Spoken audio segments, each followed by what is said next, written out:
warahmatullahi wabarakatuh. Halo adik-adik, bagaimana kabarnya hari ini? Baik ya? Di masa pandemi seperti sekarang ini, tentunya kita tidak bisa belajar seperti biasanya ya. Yang biasanya kita di ruang kelas, sekarang kita harus belajar secara online dari rumah. Tapi kakak harap kalian semua tetap semangat ya, dan tetap stay at home. Adik-adik sekalian, sebelum belajar, jangan lupa untuk selalu berdoa ya, agar materi yang kakak berikan hari ini dapat kalian pahami dengan baik. Nah, adik-adik, coba perhatikan gambar di samping kakak. Gambar apakah itu? Ya, betul sekali. Jadi, gambar di samping itu merupakan gambar luka. Pernahkah kalian mengalaminya?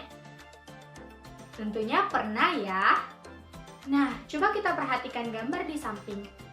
Luka sobekan lama-kelamaan akan menutup dengan sendirinya. Kira-kira kenapa ya ini bisa terjadi? Ada yang tahu? Ini akan terjawab setelah kita mempelajari materi hari ini. Kira-kira materi apa ya? Hari ini kita akan membahas materi tentang pembelahan sel. Nah, adapun tujuan dari pembelajaran kita pada hari ini, yang pertama, diharapkan adik-adik mampu menyebutkan jenis-jenis pembelahan sel. Yang kedua, diharapkan adik-adikku sekalian mampu menjelaskan tentang pembelahan mitosis yang meliputi pengertian, tujuan, dan ciri khas dari setiap fasenya. Dan yang ketiga, diharapkan adik-adikku sekalian mampu menganalisis fase-fase yang terjadi pada pembelahan mitosis. Yuk, kita mulai belajar. Secara garis besar, pembelahan sel dibagi menjadi dua. Yang pertama, pembelahan mitosis, dan yang kedua, pembelahan meiosis. Namun, pada hari ini kita hanya akan membahas tentang pembelahan mitosis. Apa sih mitosis itu? Mitosis merupakan proses pembelahan yang menghasilkan dua sel anakan yang masing-masing memiliki sifat dan jumlah kromosom yang sama dengan sel induknya.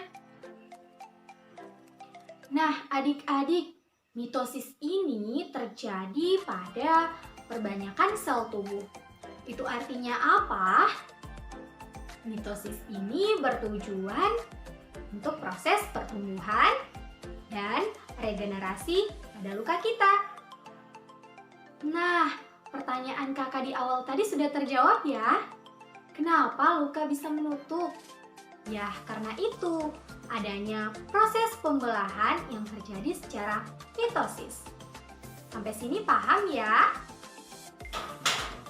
Nah, adik-adik, proses pembelahan mitosis ini terjadi secara bertahap ya.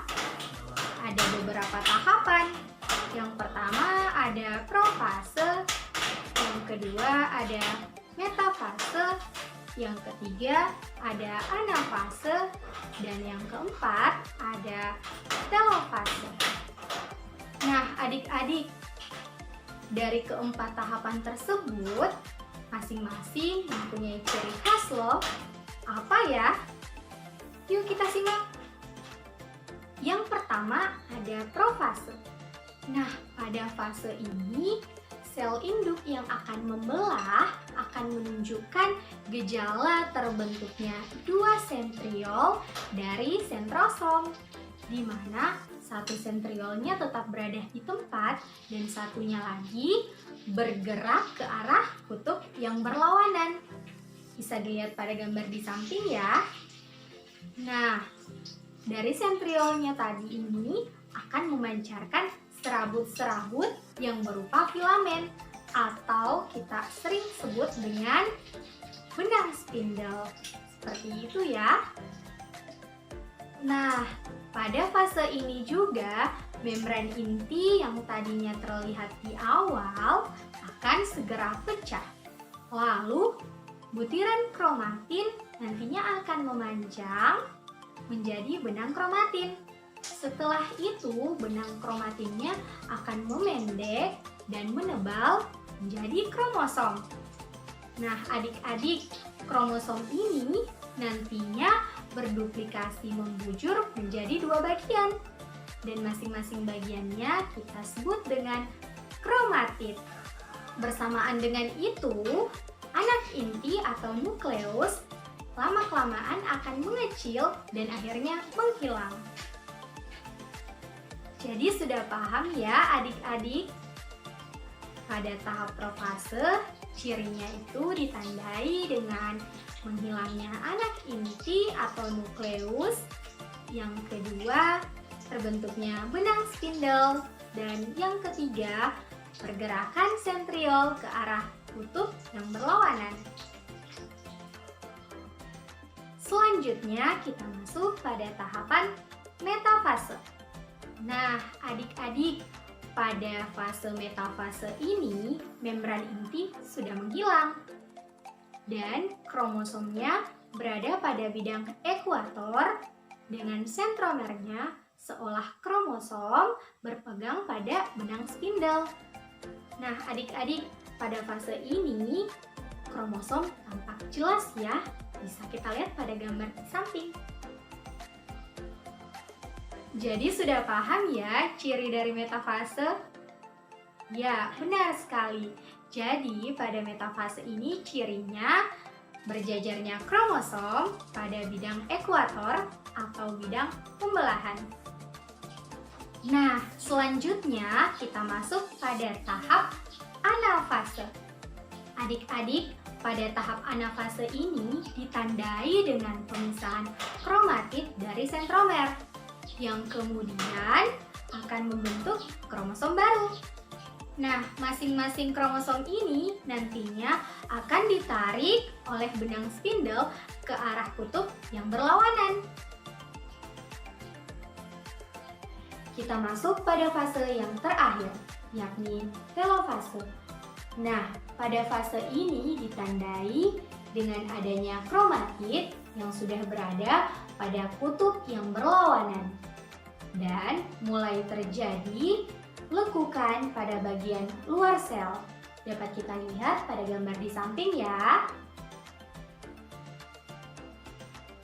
Nah, pada fase ini juga benang spindlenya menghilang.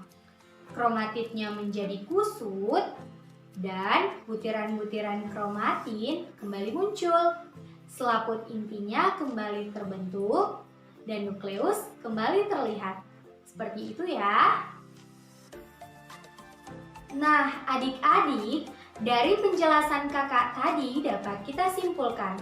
Secara garis besar, pembelahan sel ada 2, yakni pembelahan mitosis dan pembelahan meiosis. Di mana pembelahan mitosis ini bertujuan untuk pertumbuhan dan regenerasi pada luka. Pembelahan mitosis ini terjadi secara bertahap, mulai dari profase, metafase, anafase, dan telofase. Demikianlah pembelajaran kita pada hari ini. Semoga materi yang kakak bawakan hari ini dapat kalian pahami dengan baik. Kakak akhiri dengan ucapan wabillahi taufiq wal hidayah. Wassalamualaikum warahmatullahi wabarakatuh.